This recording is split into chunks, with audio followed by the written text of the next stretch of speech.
Yo, what's good, guys? In today's video, I'm gonna show you a leg workout for athletes. This workout is actually pretty short, so if you're short on time, usually this workout may suit very well for you if you want those athletic gains. All right, so starting off, I started with some neck curls. And you may ask, why the fuck am I doing neck curls on a leg day? And the answer is pretty simple. Neck curls are quite a low taxing movement. So I just put it at the beginning of my leg days because it's just convenient and I'm full of energy and it doesn't affect me on my next movements. So it's a great way to put in neck training at the beginning of your leg days. And yeah, so now you're seeing my 3 sets of 12 of neck curl with the 20 kg plates. Right now, for the neck curl, I'm trying to progress very slowly because the neck can be a very sensitive area and you don't want to douche that movement out. So that's just what I do. I progress very slowly. I don't go as near as failure as my other hypertrophy movements. So I just take care of the neck and progress with precaution. Also, for my athletes, this is very important, especially if you play American football or you do martial arts. Neck training is incredible. It will help you a lot for concussions. Also, the aesthetics are quite amazing with neck training, so make sure to do that. Now, next up, we move on to plyometrics.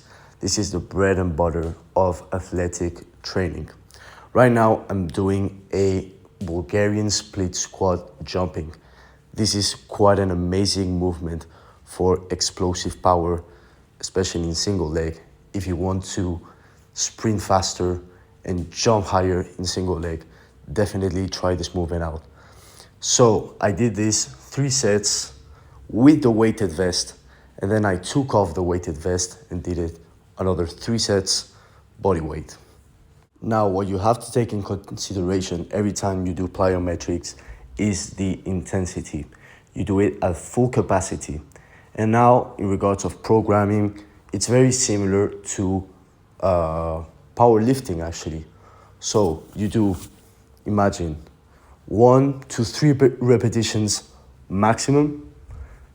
Then you rest quite a lot of time. You rest about 3 to even 4 minutes to be fresh in every single set. And then you do multiple sets. So currently in this workout, I'm doing 6 sets in total with 1 repetition.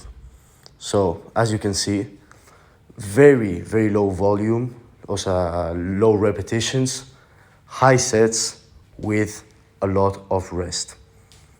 Now I move on to the RDL, to my hip hinge movement.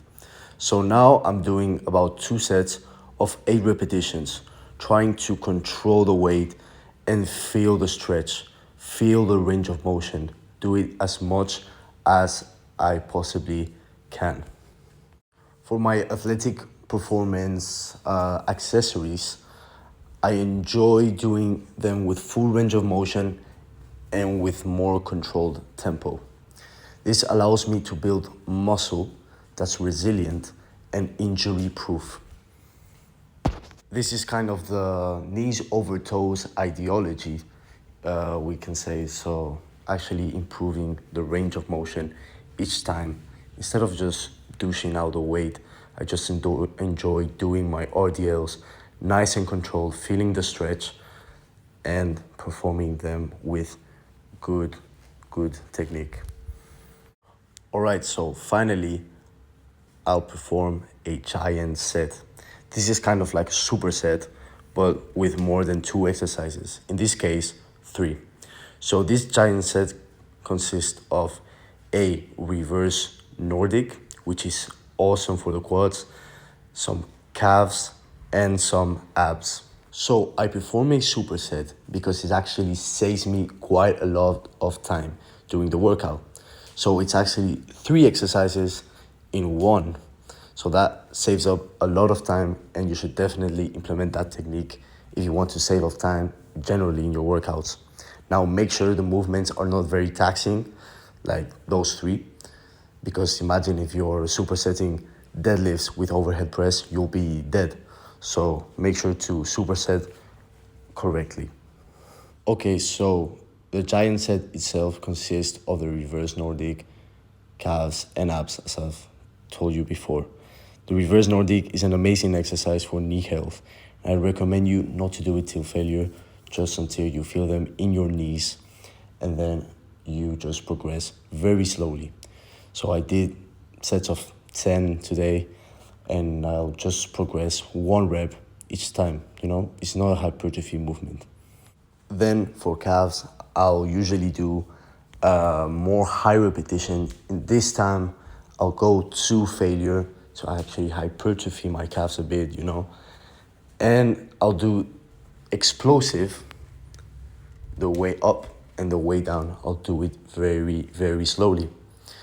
And then moving on to abs, I feel like for athletes, the core is pretty important and it's also pretty aesthetic too. So, why can't I put some abs in there? All right, guys, so that's it for today's video. If you enjoyed it, please make sure to hit the like and subscribe for more content like this. If you have any questions or even tips, make sure to leave them down below in the comment section. I hope I see you next time.